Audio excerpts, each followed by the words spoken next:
Start it off. All right, guys. Welcome to the Red Light Podcast. So today we got a special guest, one of my closest friends, DeAndre Wigfall. We met probably. Well, actually, go ahead, bro, and drop your social media handles. Just kind of tell the people who you are real quick. Yeah, at DeAndre Wigfall on everything. DeAndrewWigfall. YouTube, TikTok, Instagram. Man, I do pretty much everything, man. I got a real estate company, content creating, creative director, pretty much everything. Yeah, bro. So we I think we met probably that had to be about like 2016, 2017? Like the end of 2017. The end of 2017, yeah. 2018. So yeah, we've been knowing each other for a good amount of time. Damn, we're coming up on 10 years soon. So and which was crazy because I think you and Omar officially met probably later on, but y'all crossed paths because we ended up meeting, doing like nightlife. Yeah, you know what I'm saying? Not too much longer. Yeah. So because we'll go out, like, there's nothing wrong with going out and stuff, but the way the club scene is set up in Houston, it just wasn't for guys like us. So we ended up going to, I think, what was it, like a cash call or something? Yeah, it was some type of casting call for like promoter type stuff at the time. Yeah. And I know you was doing the photography and the filming. Yeah. So me and Omar were doing a lot of photography and film during that time. So we were just trying to, kind of diversify, mix in with the nightlife, but it wasn't something that we enjoyed doing. So I ended up locking in with DeAndre there, and because a lot of the people there were just, man, it was mentally just, I don't know, like I couldn't really connect with them. Yeah, it was weird. So I ended up locking in with DeAndre. I was like, okay, like he actually different, bro. Like me and him think the same way, and I think we just talked in the whip for like a good hour or two, and then boom, we ended up really connecting. So, just a little background on how me and him met and everything. Seemed like yesterday. Yeah, bro. Now we here.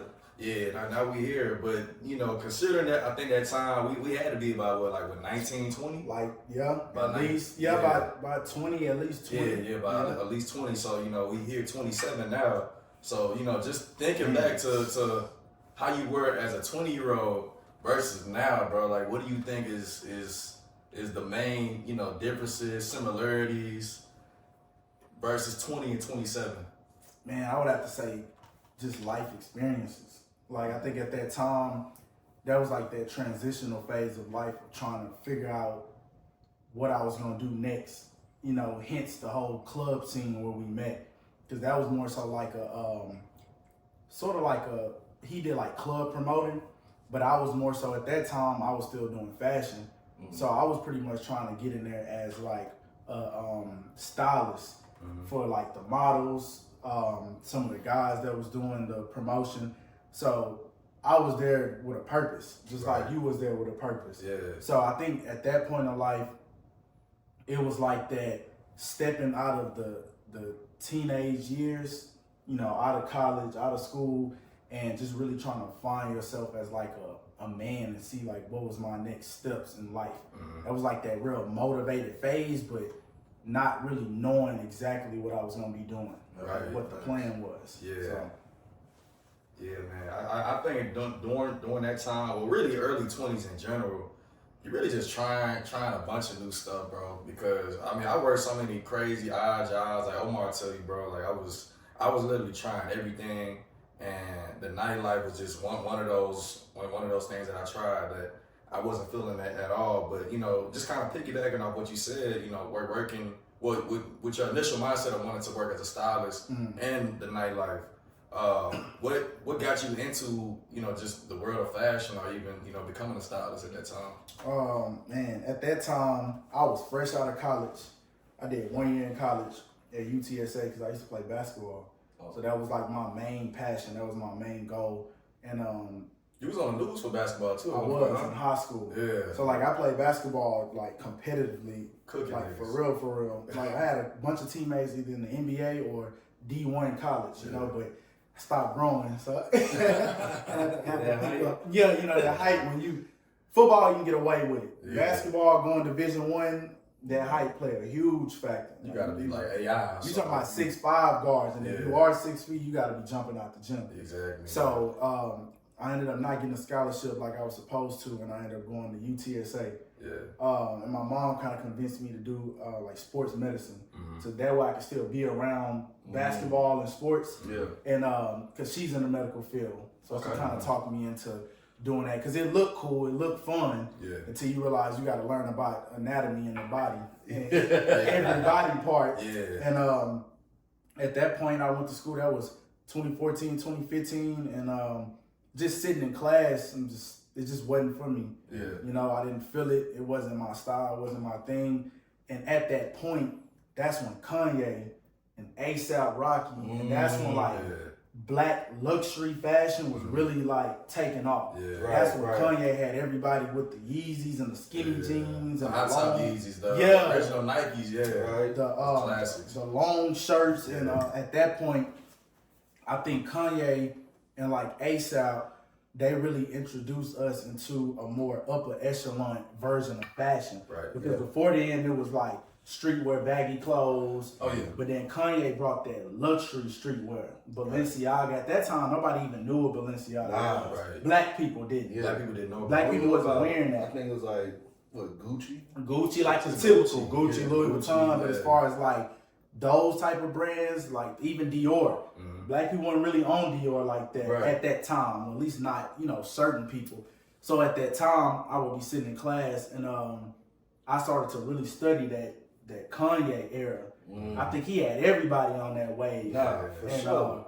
At that point, that's when like a bunch of those brands started to get really popular, and I always been into dressing up in clothing, but like at that point, I think that's when I really like fell in love with it because I don't know, just the way that he would put those pieces together, it just would be totally different, and I just get so inspired, and I used to just sit in class and just study it. And at that point, I had got really into photography as well, which is kind of what we talked about when we met. Right. It was like fashion and photography was a thing at that point. Like if you had a Canon and like nice outfits and you went out there and shot, you were somebody. Like hand in hand. especially on campus. So I started really falling in love with fashion, and pretty much when that school year was over, I knew I wasn't going back.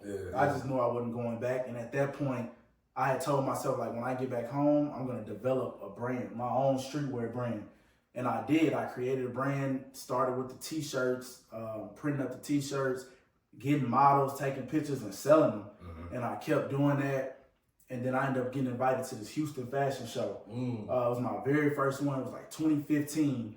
And I gathered up a couple of models that I knew, male and female friends.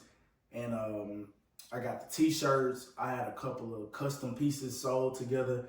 And man, I put them in the runway. And like walking, was hearing my name, the guy called my name, seeing my logo on the screen, and just seeing the models walking my stuff and everybody clapping, it brought back that energy that basketball gave me, like that importance of being somebody.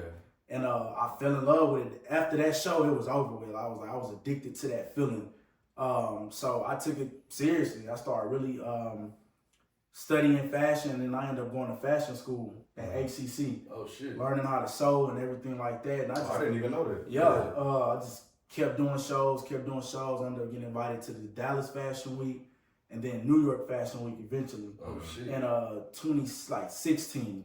So at that point, that was like my transition into like, man, this is what I want to do. Yeah. Because at this point, you had more than just Kanye. Now you had Virgil with Off-White. You had Jerry Lorenzo with Essentials, Fear of God.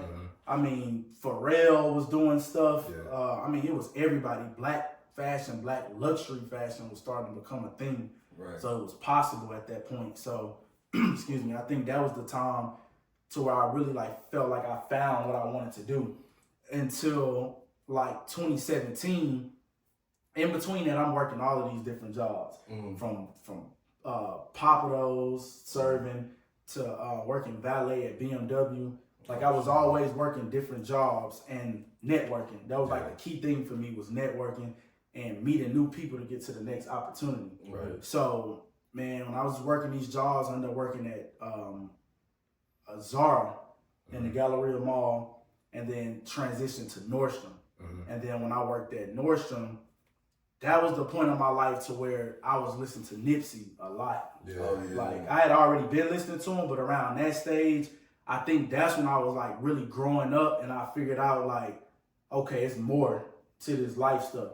Because I got used to just, you know, being in the shows, being known, and not making money. That got old quick. Because now I'm transitioning to being 21. So now I'm like, okay, it's time for like the next level of life.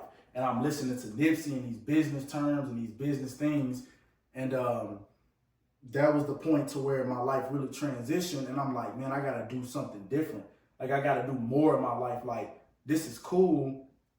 This is cool. But I'm like, I need to do something more. So I kind of transitioned into the styling part of it. Because I knew a couple of people in the league. So I'm like, okay, maybe if I start dressing people, I can get further doing that. And it did good for me. It worked, but still it wasn't at the level to where, you know, I needed it to be. So I was always trying to figure out what was my next step. So I ended up working at Nordstrom. And again, I was networking. And one day a guy came in and I was just looking at his watch. He had a real nice watch on. I seen his keys. And I'm like, he has to be of some sort of importance. And it happened to be Corey. My guy Corey, young guy at the time. He was a real estate developer. And I just asked him, like, man, what do you do? He was like, man, I have a development company and I'm a broker. And he asked me what I did. I told him what I did, and we exchanged Instagrams.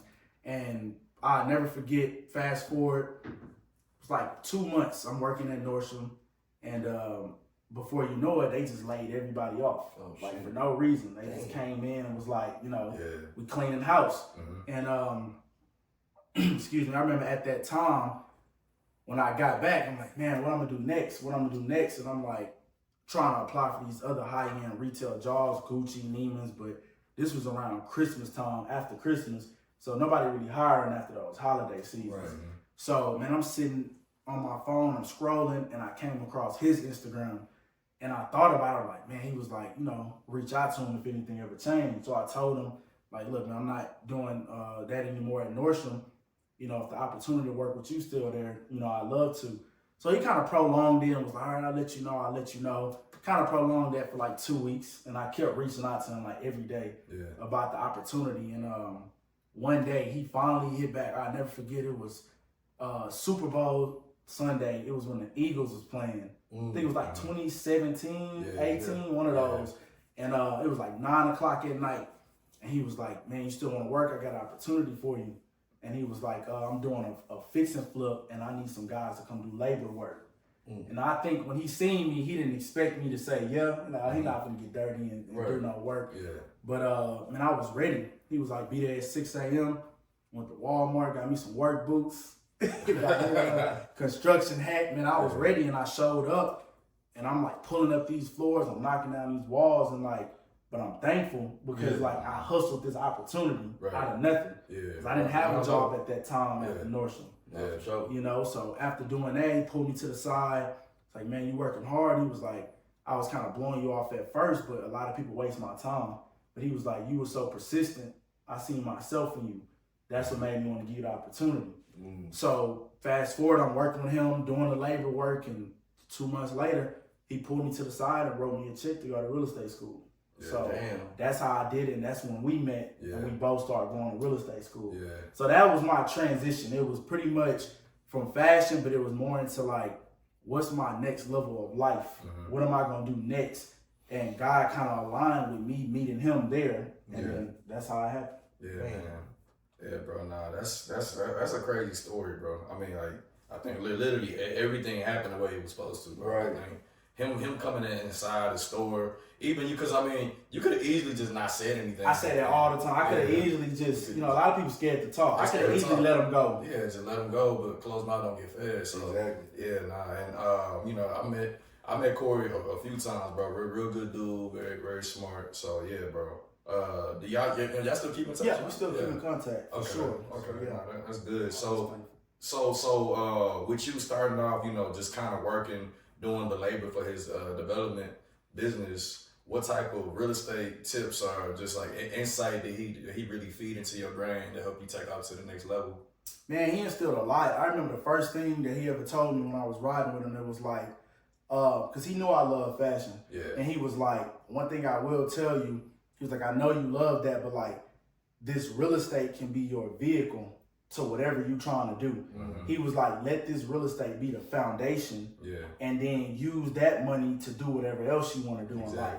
And that really stuck with me because I was like, okay, this could be the real wealth foundation, but it could just set me up for what I really want to do. And see, a lot of people don't pour into that, you know? Correct. Yeah, They don't. that. They miss that part. It's like, you know, it's really hard to do what you love and really monetize that at the beginning.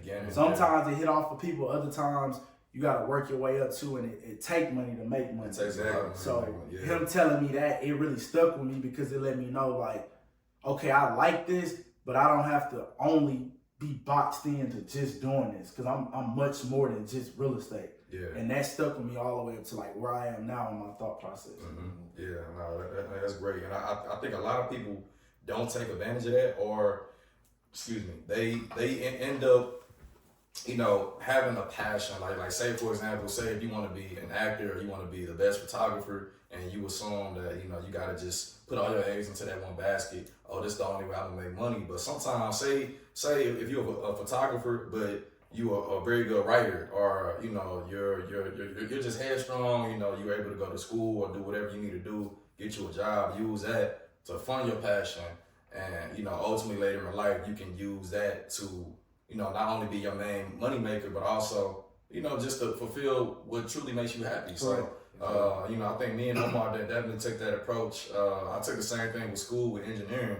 Like, I knew that I didn't want to be an engineer for the rest of my life. I knew that, you know, eventually I wanted to get into real estate investments, stock investments, you know, just a bunch of other different things, luxury vehicle, things like that. But I knew that I could go to school. I knew that I could do this work. I knew I was good at math, and I knew I could use that and basically flip it. Yeah. So use that, flip it, and pour the money I'm making into that into, like, you know, my personal business and endeavors. So yeah, bro. And I think Omar pretty much took the same path. I mean, that's what he's doing now. Yeah, I mean, all it is just, you know, you got to go through the period in life where you got to lock in and understand that you got to go through certain challenges in life. Yeah. Like, a lot of people, they think that you just find your passion and honestly just die hard. Like, you know, people get into music and shit like that. Yeah. And that's all they do. They're like, all right, I'm just going to DJ a couple of jobs. Mm-hmm. I work on these beats, try to sell beats online. But that shit it doesn't always line up, you know what I'm saying? You can't always make money just off of that. Because, I mean, you got to feed yourself, you got to pay rent, you got to do this and that. And it's like, you can't always count on your passion to fund your way through life. You got to make sure that you got some other avenue to, you know, go through, so you make sure you have a constant income and you can really have that security, you know, just in life. And then that way, just like y'all said, that avenue can help you fund your passion, you know? Because, like, you know, with me, even us doing this podcast right now, lights, cameras, audio equipment, all that stuff costs money. And I've bought all this stuff over time through, you know, the jobs I work. So it's like, you just gotta always keep your passion, but you gotta always keep in mind that, you know, it's gonna take a little bit extra to get there. So I don't want people to, you know, box themselves in, like y'all said. You box yourself in and you might have all the passion in the world, but you're gonna end up on somebody's couch at 50. Correct. Exactly. That's the truth. Nobody wants to do that. You know, like, I remember even early on, I was struggling with it because I knew that ultimately in life, I didn't want to just be boxed in as an engineer, even though that's a great profession, you know, no knock against it, you know, but I knew that wasn't what truly was going to make me happy in life. Correct. But I had to accept and you know, it's crazy calling that a sacrifice, but like, I had to tell myself, okay, right now you're going to have to sacrifice a little bit.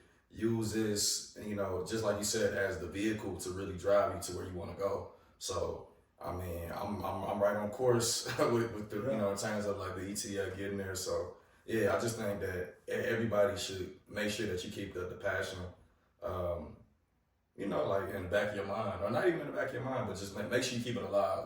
You know, that's what I'm trying to say. It's all about balance. Yeah, it's all about balance too, bro. Because you know, even though we work hard, we all work hard. We still like to play. We still like to go out, you know, date and all that. And in 2024, like dating in itself is always an interesting conversation. But I think now with social media and you know everybody has to put their full life on display, or they gotta compare their lives or dating lives to celebrities, ball players and things like that. Like dating has just become this man, it's just crazy, bro. Like you know, they try to say that like male chivalry is dead, which is not. Like we already know it's not. And there's a lack of like, for example, the way that the dating scene is set up. It's almost like everybody's trying to see what they can get out of the person. Mm-hmm. It's not really an authentic, I actually want to date this person, to get to know this person, you know, to see where we can go in life. Of course, you still got people that hold those traditional values that want to do that. But for the most part, bro, it's just, man, let me see what I can get out of this girl. Let me see what I can get out of this dude. So I'm sure y'all probably experienced like a bunch of different scenarios when it comes to dating.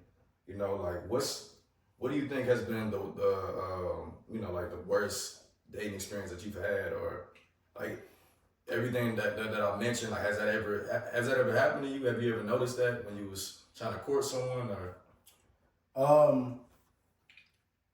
I think when it comes to sitting across from somebody and y'all don't align, you know, y'all don't have the same visions, the same goals, the same aspiration.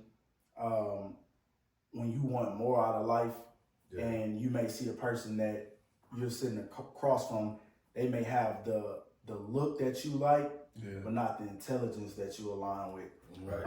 I think with me, like in the past, that was like one of the biggest things, because I felt like I used to intimidate women because of just the way I see life, especially being younger. And I know a lot of the times at that point, they would look at life from more of a having fun standpoint. And I was already at that point of like trying to establish and build my foundation for life to live long term and to live good.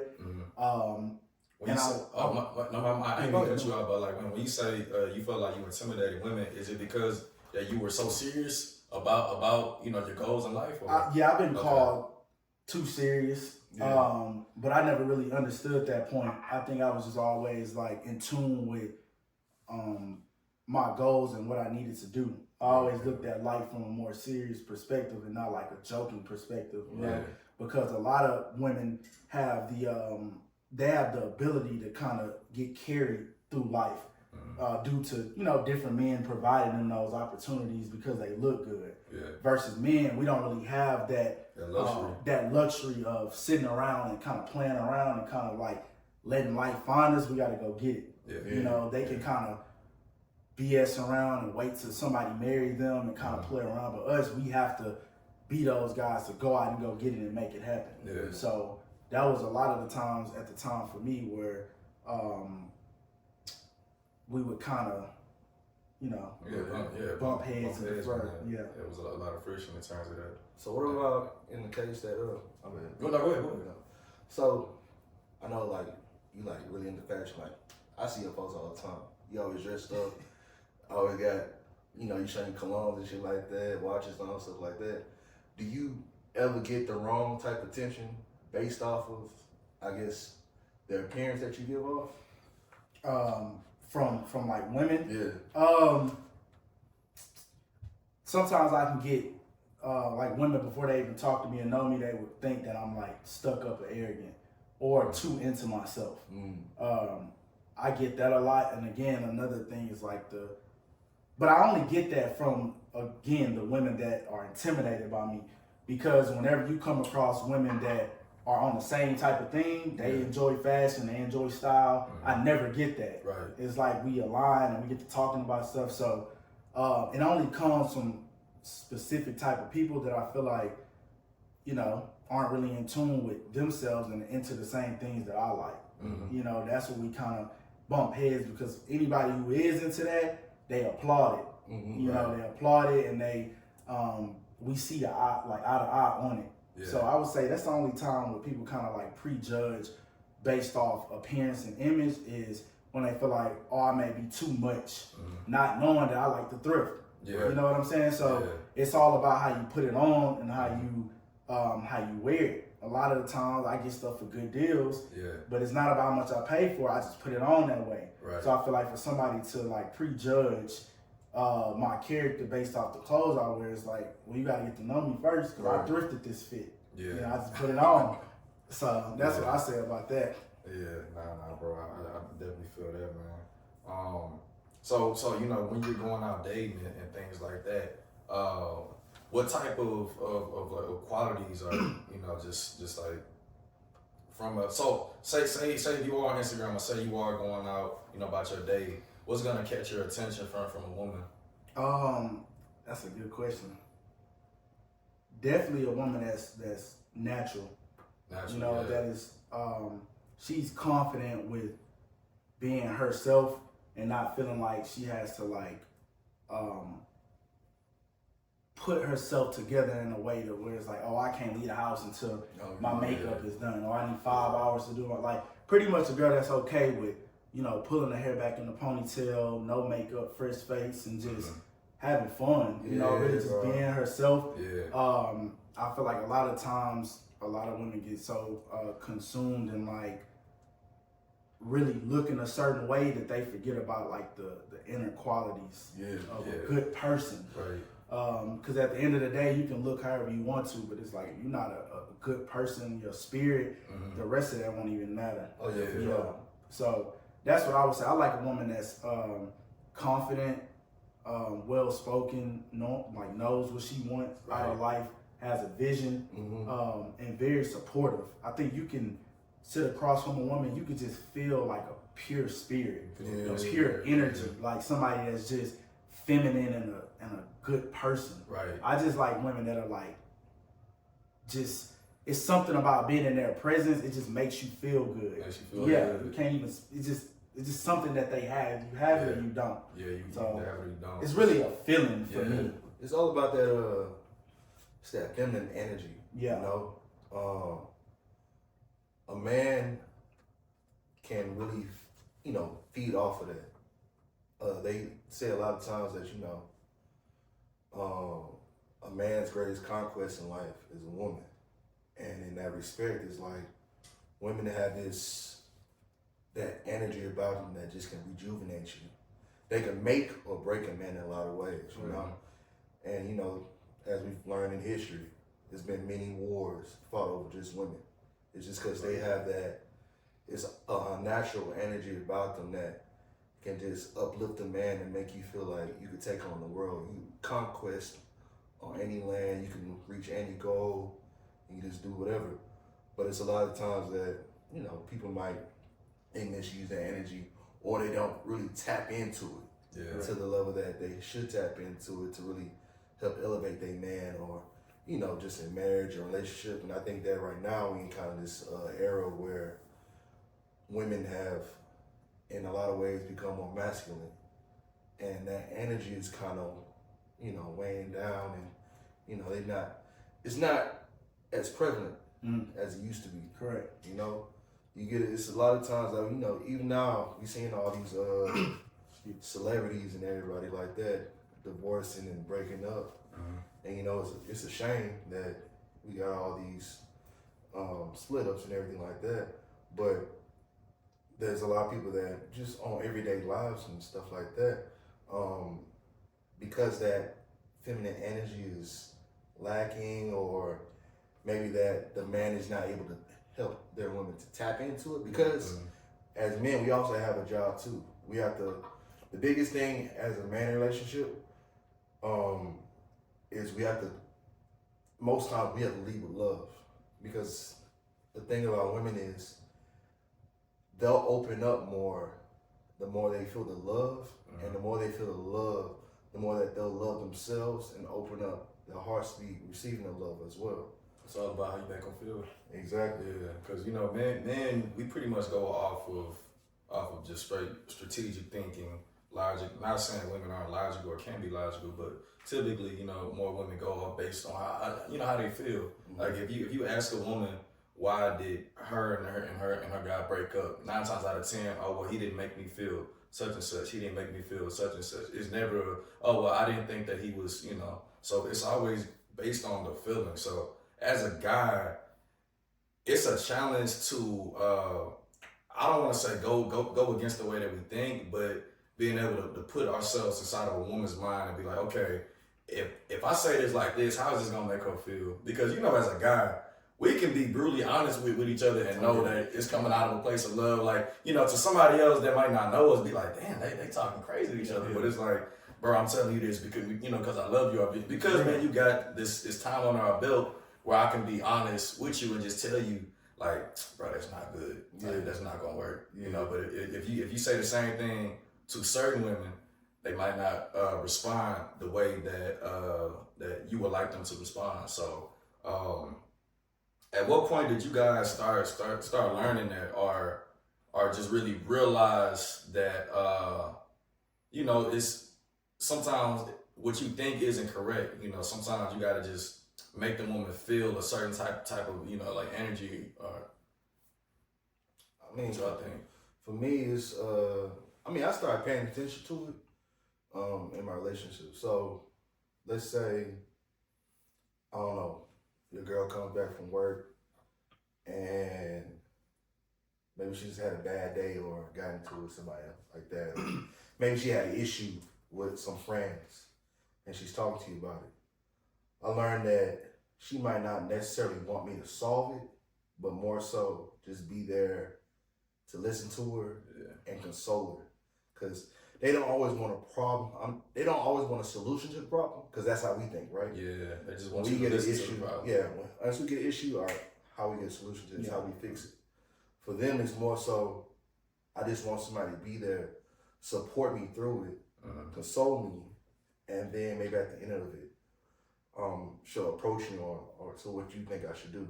And that's what she'll do if she sees you as that, that masculine energy that she can lean on, she trusts to guide her through whatever issue she has. And I just feel like over time, just paying attention to stuff like that has really helped me just navigate myself and really helped me align with whatever, relationship I've really been in if I choose being one. So, Yeah. So that's been my experience. Yeah, I could agree. I would say, man, definitely being like a good listener. I think just pretty much listening, and once you understand that like we are logical thinkers and they are like more emotional, then you would understand like we should never react in an emotional way.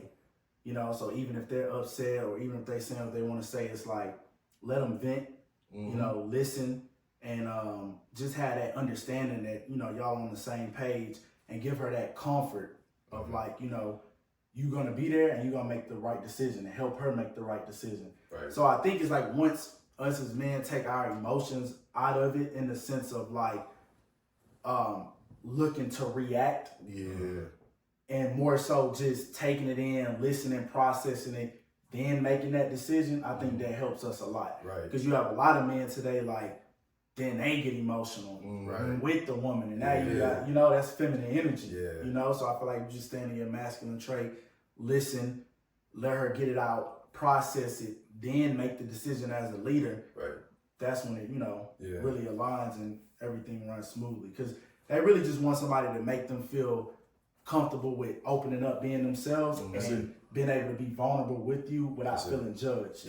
That's how I feel about it. Yeah, that's it, man. Like, it took me a while to get to that point as well, because kind of like how Omar said, I was always taught to be a problem solver, try to fix the issue. So a lot of times when like I said, ex-girlfriend or a woman was venting to me, that she's talking, I'm listening, I'm like, okay, dang, like what can I do to try to remedy this issue? How can I fix it? And a lot of times that would backfire on me, bro. Just, as a teenager, a young man, and it just took really experienced going through and kind of just thinking about it. Like, okay, every time I try to fix the issue, it's never worked. You know, let me just listen to it.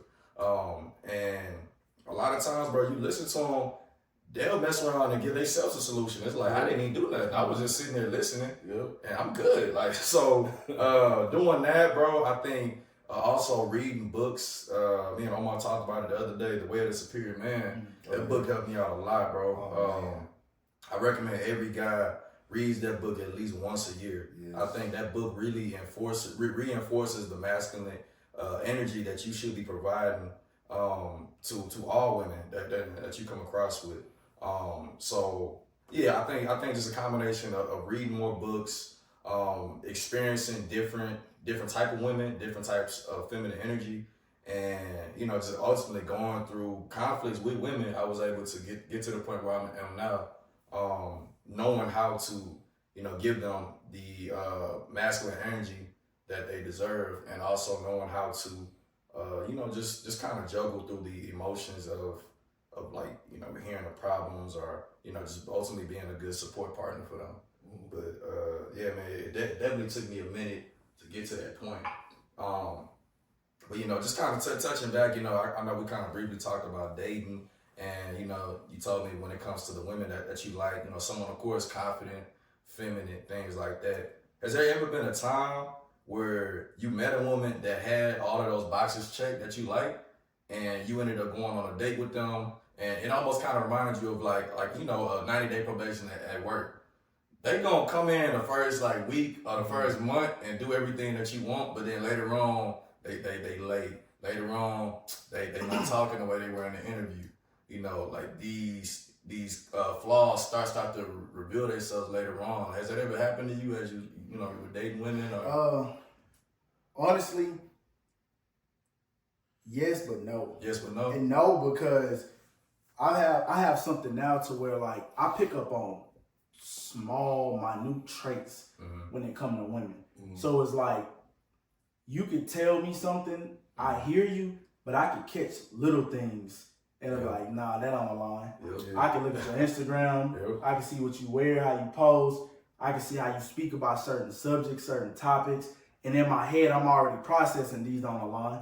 Because some women could look that part on the outside, but then like check their social media, or you check the way that they use their verbiage, or check the way that they speak, or check the way they pronounce. It's like those things align. I've met some women to where all of them align. There's nothing about her that doesn't align with what she's saying. Then I've met other women that say one thing, but then everything else in their life don't add up. From the friends that they keep, from, like I said, the way that they speak, the way that they dress, the activities that they do, their day-to-day tasks, all of that's the way that they eat, not working out, all of these things add up. So it's like, I hear you, but your actions are showing otherwise. So I have a thing to like, I'm very intuitive with, I can sit with somebody and I'm already processing if this is not gonna work. Because I'm like, nah, it don't align, because I can see the way that you carry yourself. And a lot of people like, oh, it's just pictures or it's just Instagram, but it's not. You know what I'm saying? Because you pretty much telling on yourself. You know, first impression. Exactly, first impression. So it's like, it's not just pictures. Like we all are prejudged. It is what it is. Like, so at the end of the day, it's like you can't be one type of way and show one type of, you know, thing and then want to get treated the opposite, which so many women like to do. They're like, oh well, you can't judge me based off of this. It's just OnlyFans or it's just pictures. But I can. Same way as if I go to court or a business meeting with a do-rag sagging. You don't know that I'm intelligent, but you judging me based off what you see. Now I can start speaking and I'll be intelligent, but why would I do that? Something about me, you know, so I look at women the same way. So that's how I kind of... But they look at us the same way though. They do, for sure. Good shoot. It's a whole bunch of females like right now that you can't left on red in the DMs. Oh, for sure. You gotta come looking right, and you can have all your shit looking, you know, correct on your page before you can inbox a female. Cause it's like you'll hit them up. Maybe all you got is pictures with your mama, or you know, sitting at the house. You know, not enough followers on your page. Like, you know, do the joke. Yeah. You know, they're not gonna take you seriously.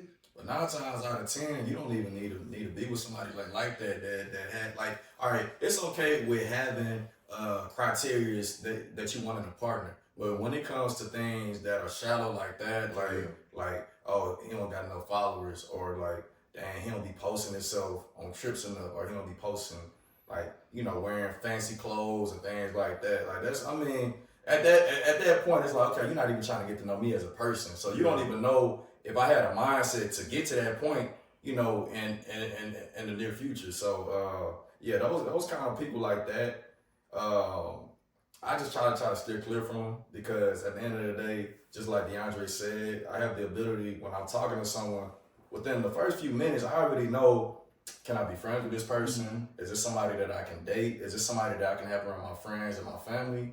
And most importantly, is this somebody that I can coexist with, you know, when we're not even communicating, meaning that say if she were to come over to my house and we're not in the same room, but she's within my vicinity, am I okay with her energy around me? Is it a disruptive energy? Is it an energy that's gonna flow with mine? Is it somebody that where I don't even have to tell them exactly what I'm thinking? They can just feel the energy and know exactly what we need to do. So those are all the things that, you know, I'm looking for in a partner. So I think every guy knows when you get that too. You know, you can't even explain it. Yeah, it's just a feeling in the air that you get. You know, it's almost like a athlete getting into a flow state. You can't really explain it, but you know when you're in that state, it's like everything is going in for you, bro. Like there's no limitations to you. So I just kind of had that same mindset when it comes to a partner like that. But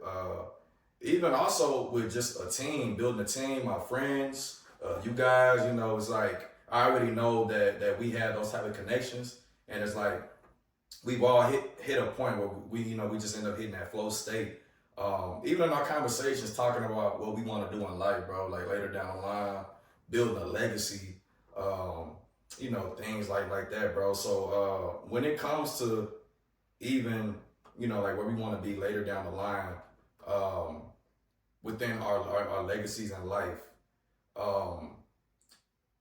what do you guys think about, you know, like a person having to work to get to that point themselves versus a person that's you know, just giving it, or someone that just kind of takes the easy route, you know what I mean? Like say for example, when you met Corey, if you didn't go through the point of working labor, you know, in his development company, to him, you know, giving you the game about real estate, going to school, and boom, here where you at now. Like you had to work for that. Yeah. It wasn't given to you. I mean, yeah, you were given an opportunity, but you still had to take advantage of that and work hard for it. Versus somebody that could have just been grandfathered into it, and boom, it's like, yeah, they're still successful and all that, which I don't think is nothing wrong with it. But you know, do you think that your legacy is viewed differently if you're the person that had to get it ground up versus the person that's just giving it? What do you think about that? I think it is. To me, adversity builds character. I think so, yeah. So I think, like I said, I can only speak for myself, you know, but at the time of the uncomfort and the uncomfortable positions, like, it doesn't feel like, it's like, man, why me? Why is it happening to me? But when you look back on it, once you get to where you're trying to go, you look back at it and it was like, that was nothing. Yeah. It was worth it, but it makes the success so much better. It means more. Right. So I feel like really being able to go through things and build that character, like, it molds you as a person. Yeah. You know, it builds these characteristics that makes a man, you know, that makes you appreciate life and value the dollar and value time and like all of these like things that really matter, that's really important. Going through that adversity really builds that. It makes the success so much better and that much more fun once you finally get it. Because it was like, man, I had to sacrifice for this. Yeah, like I've been through a lot. That pain really built that character for me to like really enjoy this and you really feel it. Versus I feel like if I just already have it, I mean, you already there. You don't really have to go through nothing. You don't really have to feel it. And I feel like that money, that success could get old really quick because you don't have a foundation that it was built off of. You just got it. And it don't mean that it's just like breathing to you. Yeah. You already have the money, you didn't have to feel what it felt like to not have money or sleep on the couch. So the true value of a dollar. Exactly. Or to not eat. Like, Yeah. those are the type of moments that build that appreciation. Right. And I feel like when you don't have that appreciation, you don't really value life. You don't really value things that really matter. Right. Used to having it. Yeah. So I personally feel like that the adversity definitely builds that character. And it doesn't have to be like you being homeless, because everybody's story is different. Right. But I feel like you have to feel some type of failure for you to really appreciate the success. Oh yeah, for sure. Yeah, what you think, Omar? I mean, you know, they got the quote that says, "Hard times grow strong men, and good times grow, you know, soft men."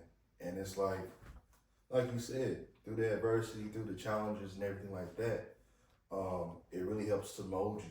You know, it's a lot of people out here that they get spoon fed through life. You know, as soon as they come up, you know, they got the path laid out for them. They don't got to worry about anything financially. Their career is already picked out for them, or, you know, everything's laid out to the point that they never had to worry. And, you know, we know people in our lives already that, you know, it's some people that they might be in their late 30s, I mean, not late 30s, but late 20s, going into their 30s right now. And their parents are paying for their rent right now, even though they have a full-time job. That's a blessing, you know. I wish, I'm jealous. I wish we could have that. But at the same time, there's a difference between how you view life, how you view your time, and how you view, you know, the work that you have to put in and really, you know, get what you want. Because you have to, there's a difference between a handout and, you know, getting into the rooms where you have to get those opportunities given to you. Mm-hmm. You know, you got to knock down doors and get people to notice who you are, and, you know, just build yourself a foundation, a brand, a presence in the room, you know. And a lot of people, they take it for granted, or even when they're going through the process of building themselves up, they don't see, you know, what they're building on top of that foundation that they're really laying out. And they don't see that, you know, you're doing something that's worth the time. And I think that we get caught up into the point where we think that we're not going anywhere. We go through the day-to-day processes and we just, you know, we grinding, but all that leads up to our story. Once we make that breakthrough into whatever career, whatever, you know, success we try to get into, all that, you know, all the discouragement we went through, all the pain, all the bleeding, everything that led up to this point, that's the story that builds true character, that builds, you know, oh man, this is your aha moment in life. Yeah. Like, now you finally here.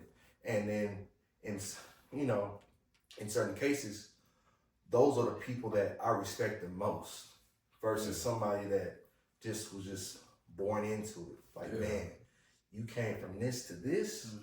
That's crazy, you know? And that inspires me because, you know, we're all going through different situations in life, and to see somebody that may have been worse off than you or in the same position that you're in right now, to elevate themselves to that point, it gives you inspiration, it gives you strength, it gives you a sense of that you're not alone. So relatability. Yeah, exactly. That's what it is. It's the same thing with like rappers. A lot of people look up to rappers and athletes because they have like this rags to riches story. Right. It's more relatable. And like he was even talking about with the rent situation, it was like even having to pay your own rent at a young age, it builds those critical thinking skills in the sense of values. Right. Because now you having to make decisions based off your livelihood. So it's like, if you have this money, yeah, you could take this trip, but then it's like, okay, well, I can't take the trip because rent coming up. It allows you to make adult, responsible, you know, decisions versus if it's just given to you. Again, you don't really value the money, so you're just doing stuff because you know, oh, I got it. But when it's just on you, you're gonna make decisions based off, okay, well, I don't want to go back to nothing. Yeah. So I gotta be smart about this. So that's that character. Exactly. That we're talking about. Shit, you talking about that? I know some people that done went on some trips. Oh yeah, I know plenty of money. them. And then I'm just looking at him, I'm like, you about to be struggling on the first. Yeah. Yeah. Cause shit, that motherfucker hit your account. You crying, boy. Niggas. Asking for handouts. Hey, let me hold something real quick. Can't do it. Can't do it. People need to be more responsible, bro. Can't do it. Cause that shit is wild to me. I couldn't go somewhere.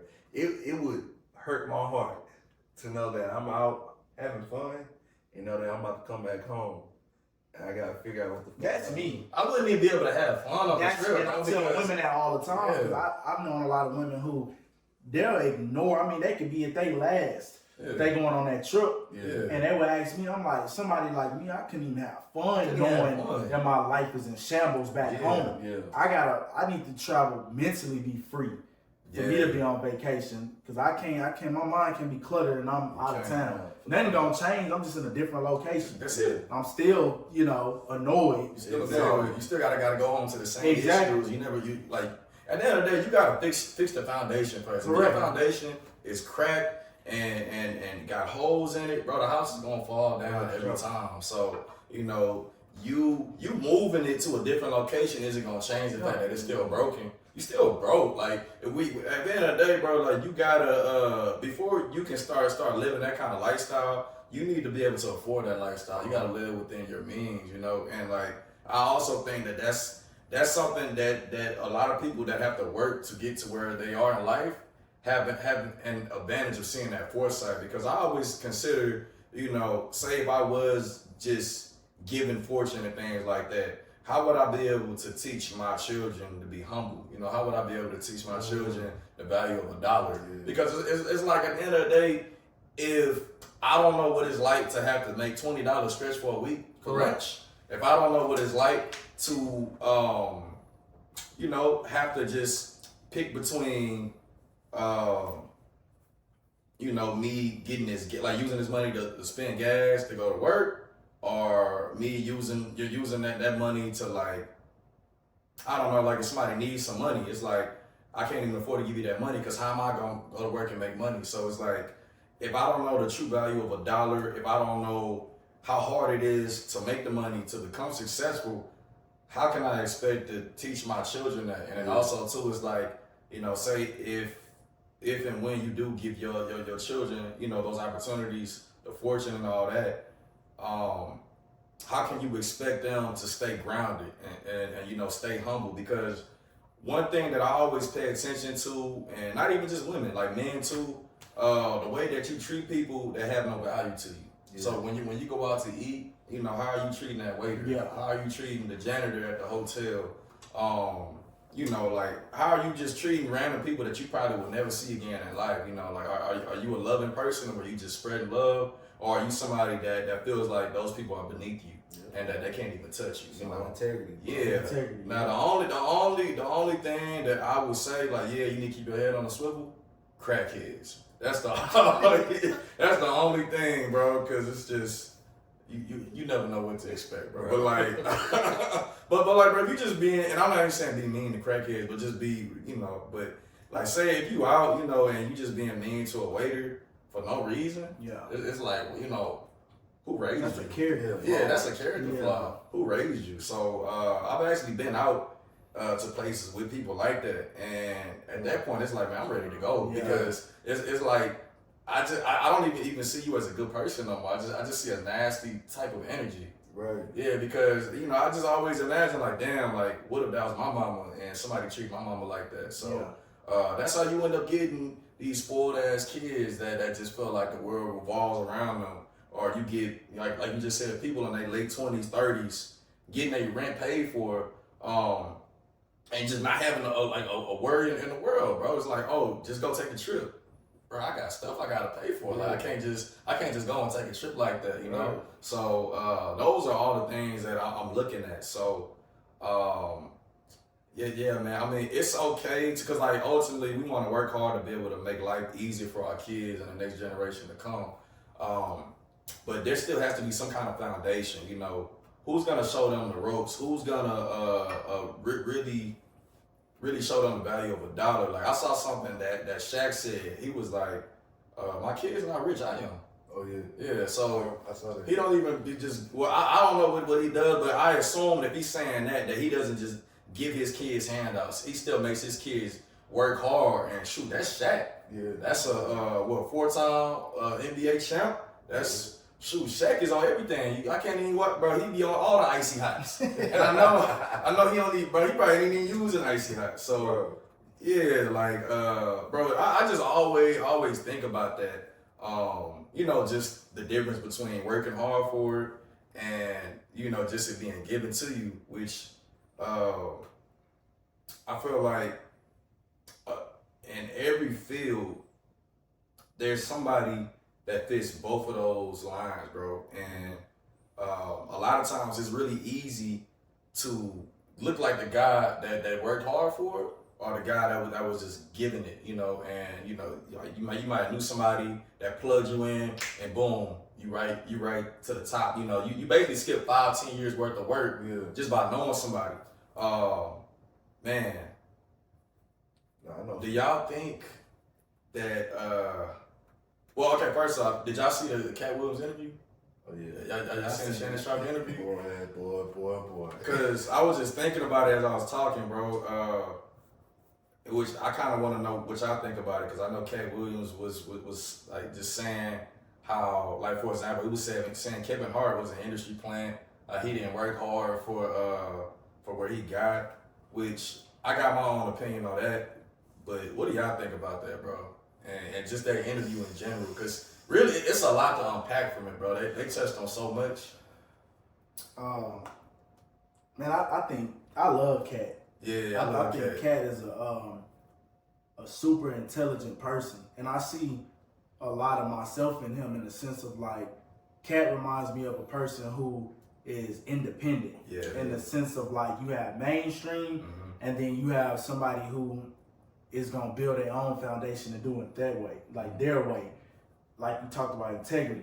He reminds me of somebody who like has integrity, who won't just jump at the dollar, but only accept the things that align with his life. Yeah. So I got a lot of respect for him because he doesn't hold his tongue, and he actually, you know, stands for something. Right. And he won't just fall down to anybody. And a lot of that industry stuff that he was talking about, none of us even know what really went on in those rooms Right, to we really wouldn't have know. an opinion We would know. on saying he's lying or not. Yeah. We have no idea. I don't Yeah. know what actually happened with any of them. But, you know, when you can see somebody that has his type of success without, you know, doing what they wanted him to do, doing things his way, I mean, you got to take something from that. Right. Yeah. That's how I feel about it. Yeah, because like I forgot where I read the quote, but it basically was saying, you know, if a narrative comes out, it came from somewhere. So there's always some truth to the narrative. But just like you said, I wasn't in these rooms. I don't know what was going on. I don't know what kind of requests were made. What demands were in place for people to be in certain roles and movies. I can only go based off what I heard from that interview and what I see and try to connect the dots. But you know, like I don't know Kevin Hart personally. I don't know Marlon. Like I don't know all these comedians personally, but I can like you know how the internet works. Like they've been trying to find clips of like Cedric the Entertainer stealing cast material. Which they actually got it. I mean, I think it was literally verbatim. Like he took it. He just changed like maybe one thing about the joke. Right. And with the whole Kevin Hart thing, I saw a clip from Charlamagne where he was reacting to it, and I guess Charlamagne was one of the guys in the industry that saw Kevin early on when he was really building his career. So I don't know if I would say Kevin was an industry plant, but I could see how someone could say that he definitely has some help. But I think he still did the groundwork because like basically what Charlamagne was saying that early on, Kevin was of course hitting the comedy clubs like any comic would. And while he was performing, he had his team go out and basically get everybody's email and send a newsletter to them to like, you know, let them know when Kevin was gonna be performing again. So Kevin was doing this for years and years and years, working on marketing. Yeah, it was marketing, but the only thing is that Kevin did all of his work on the East Coast from what I hear. What I hear, he did all his work in like Philly, New York, and I think it's even videos of Kevin talking about his come up and saying how he was going back and forth to Philly and New York. So I mean, by the time he got to LA, which was later in life, you can expect like, yeah, he has a certain level of notoriety because he's been working years to build that. But then again, it's like I don't know what was going on. I don't know who he knew, what hands were being shook. And I never wanna tear down somebody's hard work because I know, shoot, it's hard. It's hard work for a reason. So I respect anybody that works hard, which Kevin obviously does. But I do have a lot of respect for Cat Williams. That's one of my favorite comics. And man, I think he unpacked a lot. I think Cat is very, very intelligent, very strategic. He knew, cause bro, Shannon didn't even have to say nothing. Cat literally carried the first 30 minutes before Shannon even got a question out. And the whole time Shannon was like, damn, I didn't even, cause you could tell Shannon was shocked, bro. Yeah, like Shannon didn't expect that to happen. He didn't expect that to happen. Like, he started telling him, man, you don't need to drink no more. Like, I don't even think Cat was really drinking, bro. Nah, Cat was sober. Yeah, he didn't really touch that. I mean, he picked the glass up. I mean, but he was just talking about how Shannon, I think the cognac, and stuff like that. But other than that, I don't think that they really went through those bottles. Nah, I don't think so. I mean, of course, at the end of the day, Cat is a comic, so he probably did do a little bit of embellishment on it. You know, he was gassed a little bit, but like, I think it was mostly facts. I think, you know, I was laughing when he said he would have popped Cedric's stomach or something. I would have popped his stomach. I would have busted his stomach. So it's like, shoot, but he just talking, he joking and stuff. But man, I think it was a lot of it was just a bunch in that interview, bro. I watched the entire thing from the jump. Did y'all see the whole thing? It was like 2 hours. It was like 2 hours. It was like 2. Did y'all watch it or y'all just watch clips of it? I watched clips. I watched some of it, but I didn't get through the whole thing. But I watched a lot of clips on it. Yeah. And I mean, pretty much everything, anything anybody else saw on TikTok or Instagram or whatever like that. So I seen it, but yeah, he touched on a lot. But I mean, as far as the industry plant stuff, it's like, I feel like a lot of people, when they get into the entertainment industry, it's certain hands that some people shake and some people won't shake. And those will basically define which doors open up to you in which ways. And I feel like that might have been what he was talking on. Yeah. But at the end of the day, we don't know. But I feel like, they always talking about black actors or black male actors having to put on dresses and stuff like that. They talk about that for years. So y'all putting on a dress? I ain't putting on a fucking dress. I'm just gonna put on a dress, DeAndre. I can't do it, bro. I don't care. Y'all wanna did Big Mama house? Nah. I'm sorry. What about Medea? It was funny, but nah. It couldn't have been me. I ain't gonna lie to you, bro. Like, I couldn't do it, dog. I couldn't do it. Like, I wouldn't even think about it at all. Right. I'm not wearing a dress, bro. It's I think not even every man, every person should have certain boundaries of what they not gonna do.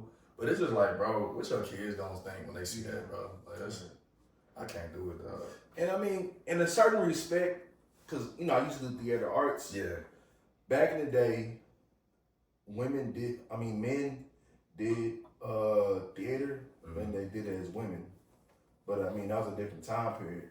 I just feel like now it's just like, bro, he weird. What are you doing? It's weird now, man. So I'm like, it's a sticky slope when it comes to being an actor, and I feel like as long as you're not putting your character into question, but go do what you do, but you should never have to throw your character underneath the bus to get to success. I feel like you should always have a certain amount of dignity for yourself, and you should always make sure you carry yourself in a certain light to make sure that nobody can ever question who you are as a person. nobody ever said that, oh yeah, you know, such and such, oh yeah, he's sorry, you know, or he do whatever he got to do to get to any places in, you know, in any room, whatever like that. And I feel like a lot of people, that's that thin line they have to walk when they get into that, you know, the entertainment industry. Yeah. It's like, it's a lot of shit that, you know, you gotta do. I mean, shit, they talking about Diddy and all that shit right now. Yeah. It's a lot of crazy stuff, but they've been doing shit like this for years. Oh yeah. It's been going on for years, you know, and it's like certain people, because you know there's always this term in the industry, people selling their souls, which ultimately you know is you just doing what like I say if you went into your career and you say, you know, I'm not gonna allow them to you know, let me make, I don't know, a film that could be derogatory towards black people or something like that. Mm-hmm. But they give you a certain bag and you end up compromising those you know, morals and values that you had. That's you selling out basically. Yeah. You sold out. So I don't think it's literally you sitting in the devil's lap and you signing a contract with the devil, but you know, it's just like you're turning your back on your people or yourself. And I think that definitely does happen a lot in the industry, bro, because I know a few people that are connected to the industry, man, and just some of the stories that I've heard are crazy. And I'm like, okay, you're not even a person that's high up in the industry. So if you know this, or if you heard them saying this, what's going on at the top? Right. Yeah. So as a kid, bro, I remember watching TV, and you know, just like as a kid, I'm like, man, like I wouldn't mind being in a movie or acting, like being famous. But then as I got older, bro, I was just like, for what? Yeah, for what, bro? Give me the fortune over fame any day. Because man, it's just like once you into the industry, your life is under a microscope, bro. Like Cat was saying that when he goes in rooms, he said heads are down, bro. Because he knows everything. So it's like, bro, you gotta just be careful, man. Once you like, if you're a person in that industry. But I thought he definitely dropped a lot of gems. I think it was very strategic because I don't know if he was going on tour or if he was already on tour when that interview dropped. I think he was about to start. He was about to start the tour because I know Shannon said I think they did that in December. Mm-hmm. Yeah. So Shannon was trying to get this interview for like a year or two. He said. So now Cat's on tour. And you got a bunch of people talking about the interview, talking about Cat, talking about his old specials. His old specials are now trending again. Yeah, they running short. I even went back and watched a few of them. You know, Pimp Chronicles, the Everyday It was strategic. It was very strategic. He knew what he was doing, bro. So Cat is very, very smart, very intelligent, very well spoken. They try to push this narrative that Cat was a drug addict. That's why Hollywood didn't want him. They tried to blackball him out. Bro, Cat, and watching that interview, bro, that was a person that was in his right mind. Mm-hmm. I don't think Cat is no drug addict, bro, at all, bro. Right. I've never thought that about Cat. Even if you watch his specials, you know, it's kind of like Dave Chappelle, where they always drop some type of gems within the jokes. You know, there's some type of lesson or common ground that everybody can get, and I've always got that from Cat. I've always got that from Cat, bro. But I mean, it's how, like I say, the entertainment industry, if you don't align with what they want, they're gonna throw you underneath that bus. Yeah. It's like you said, I mean, they did the same shit to Dave Chappelle. Cause I know when he first made that comeback, man, I was so fucking happy. Yeah, cause he left for a minute. He was gone for years. Cause they offered him the money, like at the height of Chappelle's show, that at the height of his early career, he declined it, went to Africa, left. And I think, what was it, like maybe 2015 or 16 when he started really making noise again? Yeah. So that's well over 10 years. Mm-hmm. Bro, and shoot, he's gotten better in my opinion. I think comedy is one of those sports where, unlike football or basketball, you can get better with time. I think music also has that ability too. You know, I think I used to always say rap is a young man's game, which is essentially it is. But you know, some people will question some of Jay-Z's latest verses and some of his best verses when he first came into the game. So I think it's the same with comedy. I think Dave is making some of the best comedy he's ever created so far. Thing about him is like he's not. You can't cancel this nigga. You can't, bro. Dave is Dave. Like you can't cancel him, bro. Like he literally trolled. Like I think Dave was one of the first people that really took trolling to a different level, bro. Because the way he trolled the LGBT community. Yeah, Ridiculous. I'm not gonna do it because I'm not Dave. I'm not gonna do it, bro. But yeah, Dave is untouchable, dog. Yeah. But I love that. But I feel like Cat Williams he's about to step into his era, you know, because he been, you know, gone for a little while. You know, I ain't seen, you know, he ain't really been popping these past couple years. But I think now that he's doing his tour, he just had his interview with Shannon Sharp, I feel like this is going to be like, all right, you know, is this his comeback or is this his time to shine for a little bit and then he go back underneath the rock or whatever like that? Mm-hmm. So I'm interested to see what's the outcome and what's gonna go on after you know he finishes up the tour and releases his special. Hopefully come on Netflix. So I don't gotta buy no other subscription. Hopefully it does, bro. Cause yeah, I'm really looking forward to that. But yeah, man. Well, nah, I think. But shoot, you got something else? I mean, I feel like we pretty much touched on, you know, like most of the things that we wanted to talk about today. You know, y'all had something else that y'all wanted to get into? Man, it's been good. Yeah. The conversation been I great. feel like it's been a really good conversation, man. Like it's always something to talk about. It just depends on what it is. Yeah. You know, because life is always life. Well, you know what? Before we do end it, I did want to get your opinion on where y'all think Houston is gonna be. Well, first off, where you think the biggest changes has happened with Houston over the course of probably like the last 10 years, and where y'all think Houston is going? Because like me personally, I've seen. I think Houston is gonna. Houston is already a hot city. You know, we get a bunch of people moving to Texas from mainly California, New York, and you know they say Austin is like the California of Texas. You know, you got hills, you got houses on the hills, you got more of like a free spirit lifestyle in Austin, and I think Houston is kind of taking that like Atlanta approach where it's like the nightlife is big and you know it's like a really sexy city right now, but it's still wide open. You know, it's still wide open. You got guys like Bun B getting at their own, you know, restaurant chain, Trill Burger, which I read he eventually plans to sell that, and you know, I'm sure eventually it's going to expand in Houston.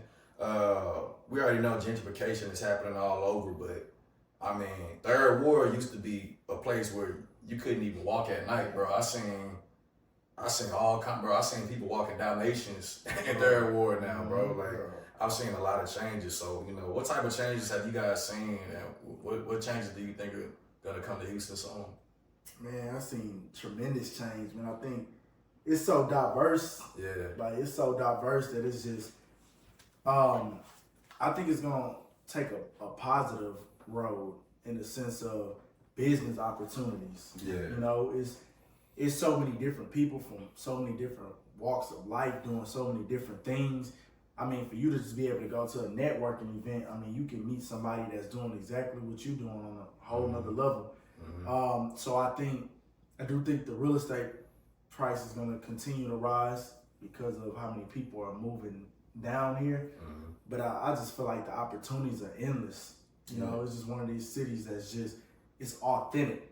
You know, everybody want to be from here or come here because of how authentic it is, you know, and how real it is, and the culture, you know, from the music to the food to the cars. It's just one of those cities with just like a authentic culture that other cities and states take from and implement it in their music and their movies or whatever, even if they don't give us the credit. You know, even from the grills to the serve to the new, like anything, I feel like we have a piece of us in everybody. You know, whether they admit it or not. And I feel like it's gonna keep growing, you know, just because of the opportunities. I think so, man. Yeah, I agree with that. Yeah, What you got on? I need them to slow down though. They moving down here too fast. The price is too high, Man, let us get situated first, cause man, it seems like every day there's somebody else moving out here. I was talking to some other day. They're like, "Where you from?" I was like, "I'm from Houston." It's like, "You moved down to Houston too?" I was like, "Nah." We're some of the last ones that Yeah. actually from here. Actually from Yeah. Houston, Yeah. Yeah, man. But like you said, there's a lot of opportunity coming out here. I feel like it's good for the city. I feel like it's gonna bring a lot of money. We can gotta continue to develop. I'm just tired of all this goddamn traffic out here. They keep on widening these damn freeways out. Can't get nowhere. But overall, I think that it's gonna just continue to develop. Cause I mean, shoot, 10 years ago, y'all been down 288 and everything like that. Nothing but fields. Now they tearing stuff down, Yeah. houses, everything. So it's like they really developing out here. There's a lot of stuff getting built up. So I think Houston about to be booming the next couple of years. I think I read an article somewhere saying that we're gonna end up being one of the most populated cities in the next 20 years. Sure, I can So, see that. Because yeah. we're already the most diverse city, I think, in the nation right now. Mm-hmm. Yeah, in terms of just melting pot of different ethnicities out here. You know, like I didn't know, for example, that Houston has the most Nigerians inside the whole nation. Yeah. I didn't even know that. You been a prospect. Yeah. They got Nigerian Wednesdays. Yeah, Man. exactly. So All Southwest. yeah, Ain't nothing about Southwest, yeah. A-Leaf. Oh, A-Leaf. A-Leaf. Yeah, so I think eventually too, which is obviously gonna happen. Like I just think that the way that Houston is built inside and out, I mean that the way Houston is built inside is just gonna keep spreading out. So for example, I think the further out you get right now, you start to see areas that's still open, still a lot of like vacant land, fields, and just like you said on 288. Just 10 years ago, it was in the middle. They didn't have the toll on the sides. It was just fields. Yeah. It's not like that now. So eventually, it might be a Midtown in Katy. It might be, in Cypress. Cypress might end up having, like, obviously it ain't going to be like a downtown Houston, but I just think that it's going to be built way more than what it is right now, man. So, but I gotta slow down moving here, though. And I laugh because I see videos of people like just kind of trolling people moving to Houston, telling them like, "Oh, these are the best neighborhoods to move to: Acres Homes, South Park, anyone on the North Side, Sunnyside. Anyone on the North Side is green. Go there, Yeah. bro. Y'all keep on watching my videos, dog, cause yeah, we don't need them out here, bro. It's just too much. Let me at least get myself situated. Let me get myself solidified first because. Man, they and I already know you probably know about this, DeAndre, about them jacking up the real estate market because you get people selling their homes in California for multi-millions and then coming here Overpaying. Say your house is listed for $600,000, I pay $700. Yeah. Boom, and then that's a domino effect, and then it's like that forces the prices of homes to increase because it's like, I mean, it's just common economics. Like that's what anybody's gonna do. So, y'all gotta relax though. I gotta relax, bro. I gotta say, let me get some first, and then y'all can do whatever y'all feel. Y'all want shit. But shit, yeah, it's cool, man. We'll go ahead and wrap it up. It was a good conversation. Real life podcast. Yeah.